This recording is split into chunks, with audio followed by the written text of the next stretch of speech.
Tô aqui para falar das crises da rodada.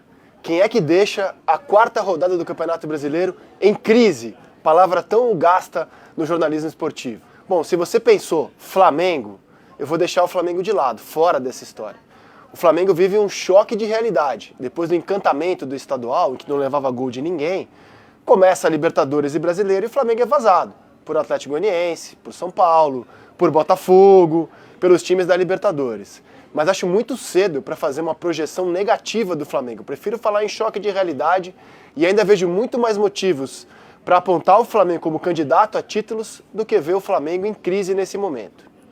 Crise mesmo vivem Vasco e Fluminense. Crises diferentes. A do Vasco é uma crise existencial, né? Quem eu sou, para onde eu vou, comprado por uma SAF. O Vasco gasta muito dinheiro e não consegue performar melhor do que clubes que praticamente não gastam, como é o caso do Cruzeiro. Então chama atenção que mesmo após fortes investimentos, o Vasco não sai do lugar, não consiga andar para frente e está sempre ali atolado em crise. E no caso do Vasco, cada revés em São Januário volta um filme na cabeça do torcedor de pesadelos vividos recentemente. Me parece grave, porque é uma crise de gestão e uma crise técnica. Uma está ligada à outra. E assim, não adianta gastar dinheiro porque a gente não consegue enxergar o Vasco hoje melhor do que times que praticamente não gastam. Vem aí uma nova gestão, um novo executivo, deve vir um novo técnico, né? Enquanto eu gravo, há uma indefinição sobre a comissão técnica, mas o Vasco sai muito machucado da rodada sem nenhuma dúvida. E o Fluminense vive uma crise técnica, não é uma crise de ideias. Coisas que funcionaram tão bem no ano passado estão sendo mal executadas nesse ano. É uma crise de execução, como a saída de bola que originou o primeiro gol do Corinthians em Itaquera. O Fluminense, aliás, está jogando tão mal que faz a gente se perguntar se a vitória do Corinthians tem mais a ver com a bela atuação alvinegra ou com a draga pela qual passa o Fluminense. O Fluminense derrotou o Vasco, voltando ao Vasco, na rodada anterior, para você ver como está mal o Vasco.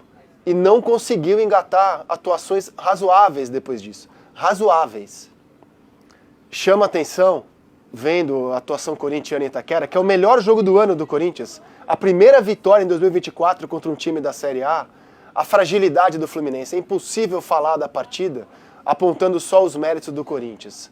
Então você tem, pelo lado esquerdo, cada vez mais visível, o Marcelo com dificuldade de marcar qualquer jogador com um mínimo de velocidade, como o Gustavo Mosquito.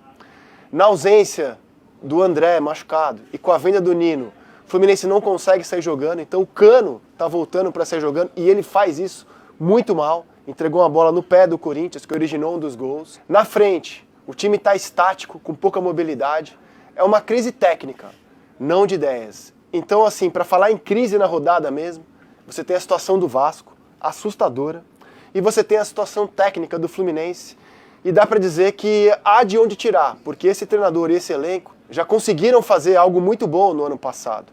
No caso do Vasco, é preocupante, porque esse elenco e esse investimento fizeram o ano passado assustador, salvo no limite. E esse ano o Vasco ainda não deu mostras de que vai fazer um ano melhor.